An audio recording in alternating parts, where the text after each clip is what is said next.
Hanggang ako. Oh, you so welcome.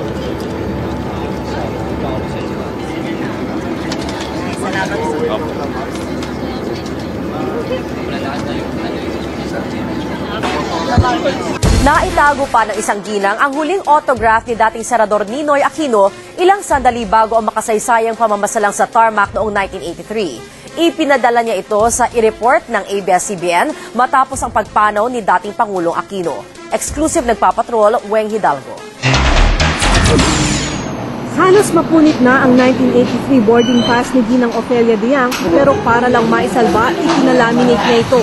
Mula kasi nang umuwi sa Pilipinas noong August 21, 1983, ito na ang isa sa itinuturing niyang pinakamahalagang pag-aari. Narito kasi ang pinakaiingatang pirma ni dating Senador Ninoy Aquino. Si Ginang Diang ang babaeng nakaupo sa likod ni Ninoy sa eroplano ilang sandali bago maganap ang pamamaslang sa tarmac. 26 na taon na ang lumipas, pero ang lahat sariwa pa rin sa kanya. Ang saya-saya, talagang may tawanan. Nag-serve sila ng pagkain sa eroplano. Kung tinignan ko, hindi siya kumain. Tapos, nakita ko, nagro-rosaryo. Nang makakuha ng pagkakataon, doon na niya nilapitan si Ninoy at kinausap sa Kapampangan. Siya sabi ko, pwede mo magpapirman. Sabi niya ganun sa akin. O ka rin, sabi niya sa Kapampangan, yung passport mo. Sabi ko, Kapampangan yun eh, sa passport mo. O kaya po, dito na lang sa boarding pass ko. Hindi akalain ni Ginang Diang na iyon na ang huling pagkakataong makikitang buhay si Ninoy.